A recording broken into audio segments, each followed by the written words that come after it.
আসছে গোপাল, যাচ্ছে গোপাল, ভাবছে গোপাল, হাসছে গোপাল, আসছে গোপাল, যাচ্ছে গোপাল, ভাবছে গোপাল, হাসছে গোপাল। যুগের পরে যুগ কেটে যায়, মানুষ তাকে ভোলে না। যুগের পরে যুগ কেটে যায়, মানুষ তাকে ভোলে না। চলে না রে, চলে না রে, চলে না রে, চলে না, চলে না রে, চলে না রে, কাকে ছাড়া চলে না। কে সে পরিচয় কি তার? হাসির রাজা, জ্ঞানের রাজা, রসিক রাজা গোপাল ভাঁড়। হাসির রাজা, জ্ঞানের রাজা, রসিক রাজা গোপাল ভাঁড়। হাসির রাজা, জ্ঞানের রাজা।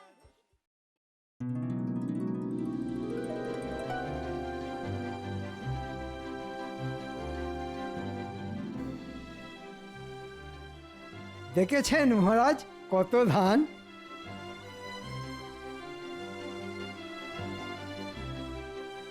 আহা, দেখলেও যেন চোখ জুড়িয়ে যায়। ঠিক বলেছেন মহারাজ, এবারের মতো ফসল মনে হয় আগে কখনো হয়নি। সবই মা ভবানীর কৃপা।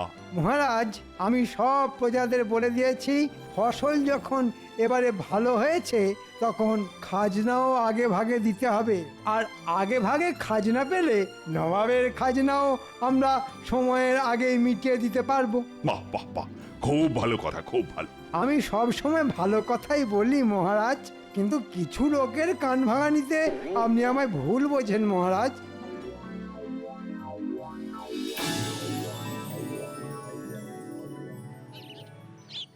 আচ্ছা গোপাল, বলো তো এটা কি ফুলের গাছ? এ ফুল গাছের কোনো নাম নেই মহারাজ, কেননা এ গাছ পথের ধারে বেড়ে ওঠা বুনো ফুলের গাছ। এ হতেই পারে না, গাছ আছে অথচ গাছের নাম নেই। আসলে তুমি জানো না তাই বলছো। আজ তাহলে একটা কথা বলি, গোপাল অনেক কিছুই জানে না মহারাজ, কিন্তু এমন একটা ভাব করে যেন কতই না জানে। যতদূর মনে হচ্ছে এটা হচ্ছে গোকুল ফুলের গাছ। গোকুল ফুল? মহারাজ, গোকুল নামে পিঠে হয় শুনেছি, কিন্তু গোকুল ফুল না না, এটা আমার জানার মধ্যে পড়ে না মহারাজ। জানবে কি করে? হ্যাঁ, তুমি তো আসলে ঘেঁচু জানো। আমি ঘেঁচু জানলে আপনিও মানকচু জানেন। কি এত বড় কথা, আমি মানকচু জানি? দেখেছেন মহারাজ, গোপালের আস্পর্ধাটা একবার দেখেছেন? আপনাকে মান কচু বলে অপমান করলো। এই গোপাল, তুমি তুমি আমার সামনে থেকে দূর হয়ে যাও তো। তোমার মুখ আর দেখতে চাই না আমি। তার মানে চাকরি থেকে তাড়িয়ে দিচ্ছেন? সে তুমি যা মনে করো তাই চাও। একটু ভোরকে দিয়ে যাচাই করে দেখি। ঠিক আছে, চলে যাচ্ছি। জানেন তো, বর্ধমান রাজা কিন্তু আমাকে নেবার জন্য হাত ধুয়ে বসে আছে। তাহলে যাই, বর্ধমানেই চলে যাই। হ্যাঁ হ্যাঁ, যাও যাও। কি ভাবছো তোমাকে ছাড়া কৃষ্ণনগর অন্ধকার? গোপাল সত্যি সত্যি বর্তমানে চলে গেলে তো খুব মুশকিল। মন্ত্রী, আমায় কথা বলতে দাও। শোনো গোপাল, চাকরি থেকে তাড়িয়ে দেবার কথা আসছে না, তবে মুখ দেখবো না যখন বলেছি, তখন কাল থেকে আগামী 3 মাস তোমার মুখ আমি দেখবো না। এই 3 মাস তুমি ঘরে বসেই মাইনে পাবে। বাবা, ঘরে বসেই মাইনে? তবে হ্যাঁ, ভালো ফসল হওয়ার জন্য আমি যে সকলকে মাইনে বাড়িয়ে দেবার কথা বলেছিলাম, তুমি কিন্তু সেটা পাবে না। শুনলে তো গোপাল, এবছর তোমার মাইনে আর বাড়বে না। এই হলো বাচালতার শাস্তি, বুঝলে? বাংলায় একটা কথা আছে জানেন তো, মানুষে দিলে কুলোয় না, আর ওপরওয়ালা দিলে ফুরোয় না। মহারাজ যতই দিন না কেন, তাতে আমাদের কারোরই ভালোভাবে চলে না। হ্যাঁ, কিন্তু ওপরওয়ালা দিলে সারা জীবন ফুরোবে না। আমি তাহলে চলি মহারাজ। হ্যাঁ হ্যাঁ, যাও, তুমি এখন আসতে পারো।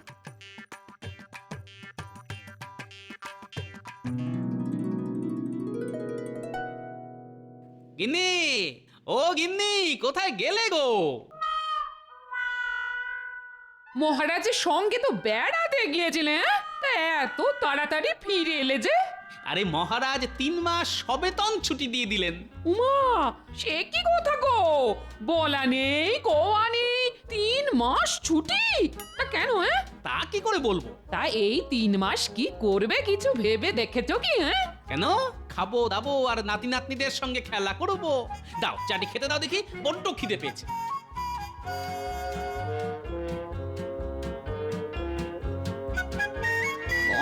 মহারাজ শুধু মধু ছুটি দিয়ে দিলেন? নিশ্চয়ই এর মধ্যে কোনো রহস্য আছে। কি জানি বাবা, এতদিন ঘর করেও মানুষটাকে ঠিক বুঝে উঠতে পারলাম না। দূর,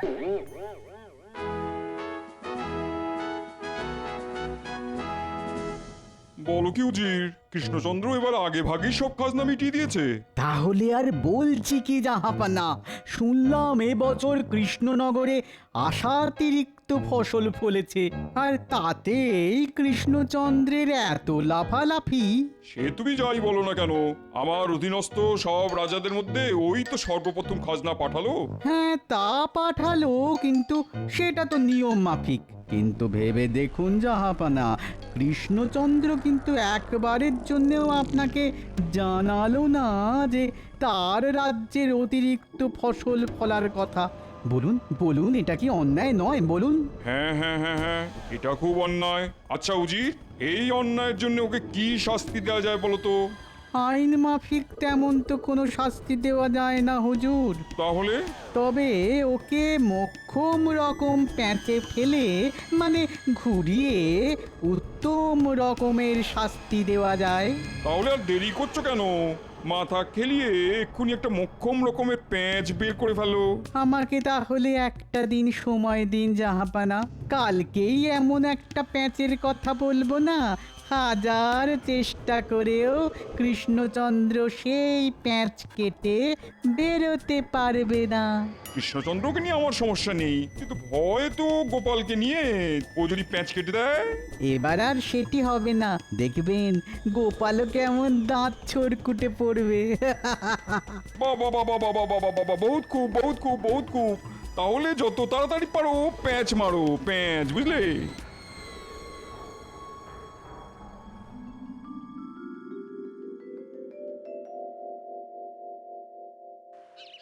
কই গো গিন্নি, আরে কোথায় গেলে?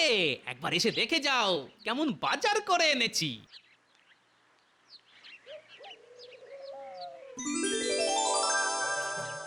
মা গো মা, কোথায় যাবো গো? ইপটে বুড়ো আজ হাত খুলে কত বাজার করে এনেছে গো। এই দেখো দেখো দেখো, থলি ভর্তি আনাজপাতি আর পাক্কা 100 ওজনের একটা ইলিশ। জমিয়ে রাখো তো, আজ নাতি নাতনিদের নিয়ে একেবারে জমিয়ে খাবো। আমরা তাহলে এখন কি খেলবো দাদু? ডাঙ্গুলি না কুমির ডাঙ্গা? ডাঙ্গুলি না, কুমির ডাঙ্গা। ডাঙ্গুলি না না, ডাঙ্গুলি ডাঙ্গুলি, কুমির ডাঙ্গা বলছি না, ডাঙ্গুলি। আহা, আস্তে আস্তে, ওরে বাবা, আর চেঁচিয়ে কানে পোকা বের করে দিস না তো। দুটো খেলাই হবে, প্রথমে কুমির ডাঙ্গা, পরে ডাঙ্গুলি। বাহ বাহ, দারুণ দারুণ, কি মজা। কি মজা, কি মজা, কি মজা। কাল বললো একটা দিন সময় দিন, তার মানে আজই তো সেই দিন। কিন্তু এত বেলা হয়ে গেল, উজিরের তো পাত্তা নেই। এসে গেছি জাহাপানা, এসে গেছি। সে তো দেখতেই পাচ্ছি। তা ওই প্যাঁচের কি হলো, প্যাঁচ?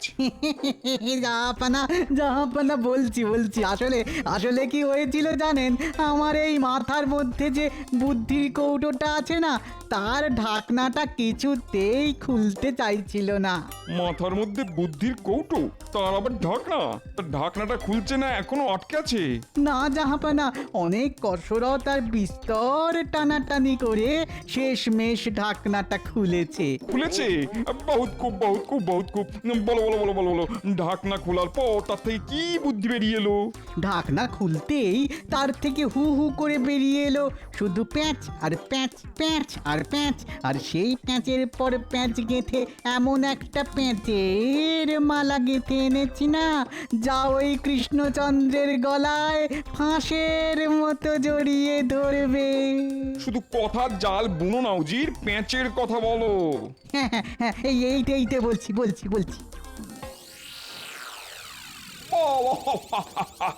বহুত খুব বহুত খুব বহুত খুব। সত্যি উজির, তোমার পেটে পেটে তুড়ি তুড়ি তুড়ি, মাথার মধ্যে এত পেঁচ।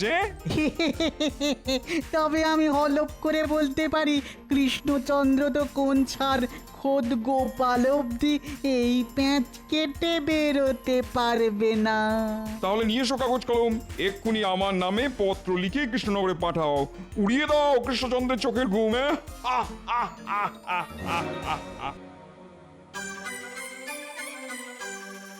মহারাজ, আজ একটা সুখবর ঘোষণা করবেন বলেছিলেন। আরে করব করব, এত তাড়া কিসে? আসলে মনের ভেতরটা বড্ড আনচান করছে যে। বাহ বাহ, একেবারে আঞ্চন করছে। হ্যাঁ মহারাজ, সুখবরটা শোনার উত্তেজনায় বুকের ভেতরটা কেমন ধরপড় ধরপড় করতে শুরু করে দিয়েছে। থাক, এতই যখন ধরফড় করছে তখন বলেই ফেলি, কি বল? হ্যাঁ মহারাজ, বলুন বলুন। ভালো ফসল হওয়ার জন্য আমি সকলকে মাইনে বাড়িয়ে দেবার কথা বলেছিলাম, কি মনে আছে তো? আছে মহারাজ, মনে সেই কথা, এই হৃদয়ে আছে সেটা গাঁথা। তাহলে সভাকবিকে দিয়ে শুরু করি। আর সভাকবির মাইনে বাড়লো 10 টাকা। এই বাজারে 10টি টাকা, তার যে বড় দাম, কিনতে পাবো মাছ মাংস আর যে পাকা আম। সেনাপতি, রাজবৈদ্য, রাজজ্যোতিষী আর রাজপণ্ডিত এই সকলের বাড়লো 15 টাকা করে। মহারাজের জয় হোক। বিজ্ঞানী ছুটিতে দেশে গেছে, ও ফিরে এলেই ওর বর্ধিত মাইনে আমি ঘোষণা করব। মহারাজ, গোপালের মাইনে? ওর কথা এখন থাক। সেই ভালো মহারাজ। তবে আমার কথাটা এবার বলুন, কত বাড়লো আমার? আর তুমি যেহেতু মন্ত্রী, তাই তোমার মাইনে একটু বেশি বাড়বে। তোমার মাইনে বাড়লো 20 টাকা। এ মা, মাত্র 20? কেন, আপনি কি ভেবেছিলেন মাইনে বাড়বে ঝুড়ি ঝুড়ি?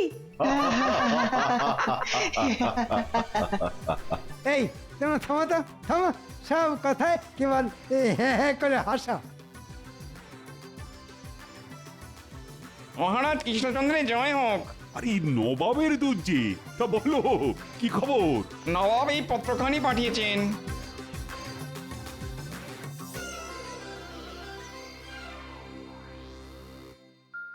হঠাৎ করে চিঠি? কিসের চিঠি রে বাবা? এবারে তো আগে ভাগেই খাজনা পাঠিয়ে দেওয়া হয়েছে, তাই মনে হয় নবাব খুশি হয়ে এই চিঠি পাঠিয়েছেন। হতে পারে। পড়ো তো দেখি, পড়ো। কৃষ্ণচন্দ্র, আশা করি সব কুশল। বরাবরের মতো তুমি এবারেও কড়ায় গন্ডায় খাজনা মিটিয়ে দিয়েছ। এবার আবার যথেষ্ট আগে ভাগে। আমি এতে খুব খুশি হয়েছি। কি মহারাজ, বলেছিলাম না? চিঠিতে আর কিছু আছে কি? হ্যাঁ, এখনো কিছুটা লেখা আছে। তাহলে পড়ো। আমার অনেক দিনের বাসনা যে দিনের বেলাতে আমার প্রাসাদে কিছুক্ষণের জন্য হলেও যেন রাতের আঁধার নেমে আসে। দিনের বেলায় রাতের আঁধার? কি অদ্ভুত বাসনা রে বাবা। তুমি যদি খুবই স্বল্প ব্যয়ে আমার প্রাসাদে দিনে রাতের অন্ধকার নামিয়ে আনতে পারো, তাহলে অনেক ইনাম পাবে তুমি। আর না পারলে 5000 মোহর জরিমানা হবে, আর সেই সাথে 500 বিঘা জমিও কেড়ে নেওয়া হবে, আর সেই সাথে 5 সপ্তাহের জন্য কারাবাস। হ্যাঁ, বলে কি? দিনের বেলা রাতের অন্ধকার নামিয়ে না আনতে পারলে এইরকম শাস্তি? চিন্তা করবেন না মহারাজ, চিন্তা করবেন না, ও কিছু একটা হয়ে যাবে। কিছু হয়ে যাবে মানে? বলি, লেখাগুলোর মানে কি তুমি বুঝতে পেরেছো? এই দিনের বেলা রাতের অন্ধকার নামিয়ে আনতে হবে। হ্যাঁ, তা তো হবেই। তা কি করে হবে? খুব সোজা ব্যাপার মহারাজ। প্যান্ডেলওয়ালাকে ডেকে নবাবের সমস্ত প্রাসাদের ওপর প্যান্ডেল বেঁধে দেব। ব্যাস, তাহলেই আলো ঢুকতে না পেরে দিনের বেলাতেই রাতের অন্ধকার। হ্যাঁ, কি মহারাজ, এমন পাকাপোক্ত বুদ্ধি দিলাম বলুন? ঘিঁচু বুদ্ধি দিলে, কচু বুদ্ধি দিলে। কেন মহারাজ, খারাপ কিসের? বলি, নবাবের প্রাসাদের আয়তন আর উচ্চতা ভেবে দেখেছো? বিশাল ওই প্রাসাদকে প্যান্ডেল দিয়ে ঢাকতে গেলে ভিটে মাটি না চাঁটি হয়ে যাবে। আমার মাথায় একটা বুদ্ধি এসেছে। তাই না? তা বলো শুনি। জঙ্গল থেকে ওই বড় বড় বট ও অশ্বত্থ ইত্যাদি গাছ নিয়ে গিয়ে ওই নবাবের প্রাসাদের চারপাশে বসিয়ে দেবো। ব্যাস আলো ঢুকতে না পেরে দিনের বেলাতেও রাতের অন্ধকার নেমে আসবে প্রাসাদে। তোমার মুন্ডু আসবে। কেন মহারাজ? গাছ দিয়ে প্রাসাদের ধারগুলো না হয় ঢাকলে, কিন্তু প্রাসাদের মাথাটা ঢাকবে কি করে? তা মাথা দিয়ে আলো ঢুকবে না? হ্যাঁ, ওই মাথার কথা তো খেয়াল ছিল না। ঠিকই তো। বিপদের সময় তো কোনো কিছুরই খেয়াল থাকে না তোমাদের। অপদার্থের দল সব। যাও যাও, সকলে বাড়ি যাও তো, আজকের মতো রাজসভা বন্ধ। ও হ্যাঁ, যতদিন না নবাবের এই ঝামেলার ফয়সালা হচ্ছে, ততদিন কিন্তু কারো মাইনে আর বাড়ছে না। যা হয়ে গেল।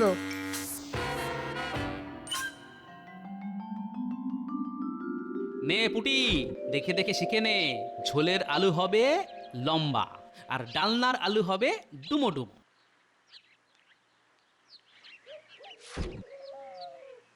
মা, এ কি করছো?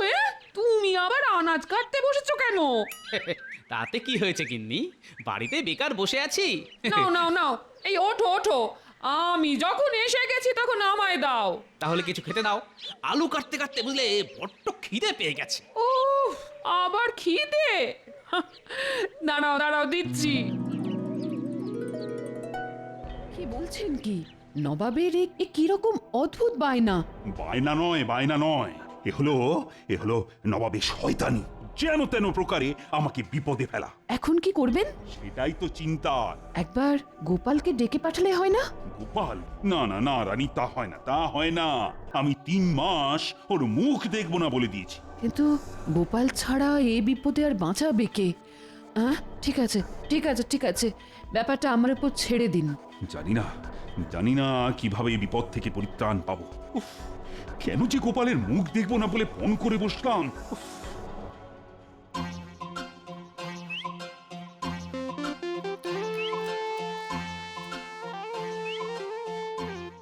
আরে রক্ষী, খবর কি? তোমাকে একবার রাজবাড়ি যেতে হবে। ও, মহারাজ ডেকেছেন বুঝি? মহারাজ নয়, রানীমা বললেন খুব দরকার। হঠাৎ করে রানীমা ডেকে পাঠালেন কেন? ঠিক আছে, তুমি যাও, আমি মুড়িটা খেয়েই আসছি।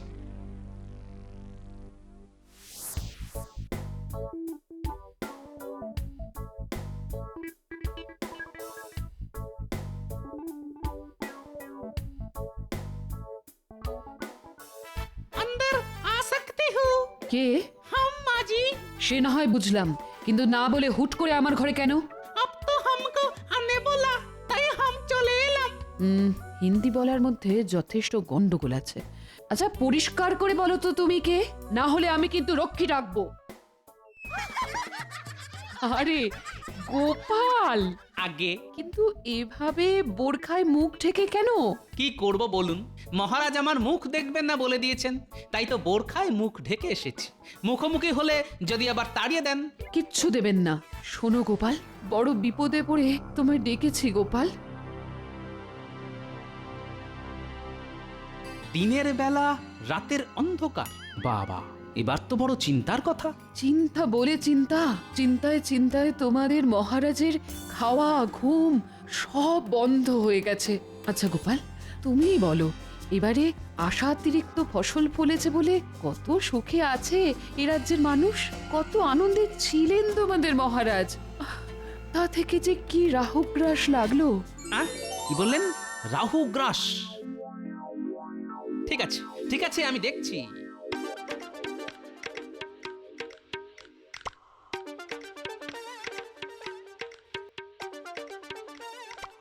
রাজজ্যোতিষী বাড়ি আছেন নাকি? আরে আরে গোপাল যে, এসো এসো এসো এসো, ভেতরে এসো, ভেতরে এসো।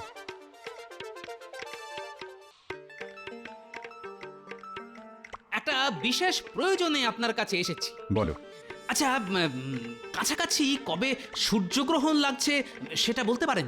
দাঁড়াও দাঁড়াও, একটু বসো, আমি একটু পঞ্জিকাটা নিয়ে আসি। হ্যাঁ,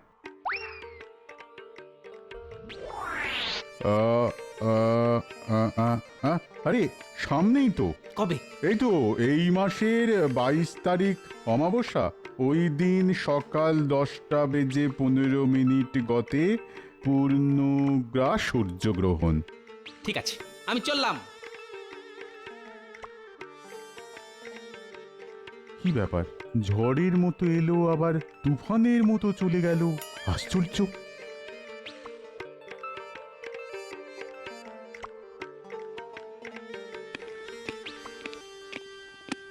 গোপাল, আমি আমার কথা ফিরিয়ে নিচ্ছি।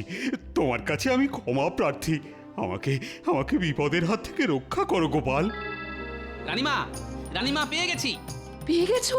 হ্যাঁ, শুনছেন শুনছেন মহারাজ, গোপাল উপায় পেয়ে গেছে। কি কি কি উপায় পেয়েছো শুনি গোপাল? এখন কিছু বলবো না, ভেলকি যা দেখাবো তা একেবারে নবাবের প্রাসাদে গিয়ে। আপনি শুধু নবাবকে জানিয়ে দিন এই মাসের 22 তারিখ আমরা মুর্শিদাবাদ যাচ্ছি।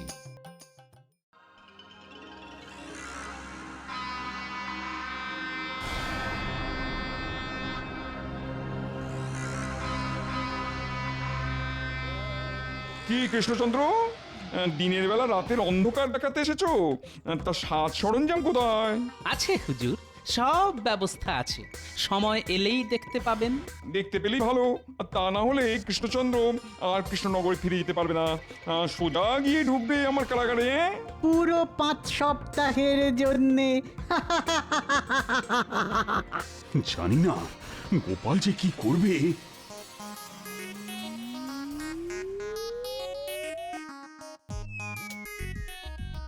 আরে, ঘরের ভেতরে সব অন্ধকার হতে শুরু করে দিল যে। হ্যাঁ, তাই তো।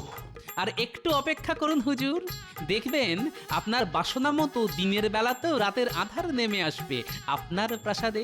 এ কি কি এ কি, এই সারা ঘর তো অন্ধকার হয়ে গেল গোপাল। এটা তুমি কি করে করলে? আমি কিছুই করিনি, যা করেছে রাহু, কারণ বাইরে যে পূর্ণগ্রাস সূর্যগ্রহণ শুরু হয়ে গেছে। পূর্ণগ্রাস সূর্যগ্রহণ? কই কই, দেখি দেখি দেখি।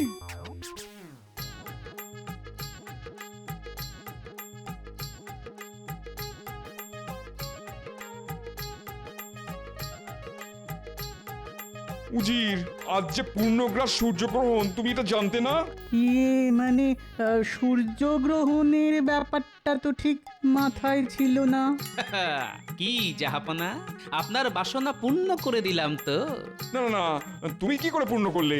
সূর্যগ্রহণ তো একটা স্বাভাবিক ব্যাপার। মানছি আপনার কথা, কিন্তু আপনার অস্বাভাবিক বাসনাকে চরিতার্থ করতে প্রকৃতির স্বাভাবিক ব্যাপারটাই যথেষ্ট নয় কি? তার উপর স্বল্প ব্যয়ে শুধু না, একেবারে বিনামূল্যে। তোমাদের বোকা বানাতে চেয়েছিলাম, কিন্তু গোপাল তুমি তো দেখছি আমাকে পুরোপুরি বেকুব বানিয়ে দিলে। উজির, আজ্ঞা করুন জাহাপানা। দুটো কাজ করতে হবে তোমায়।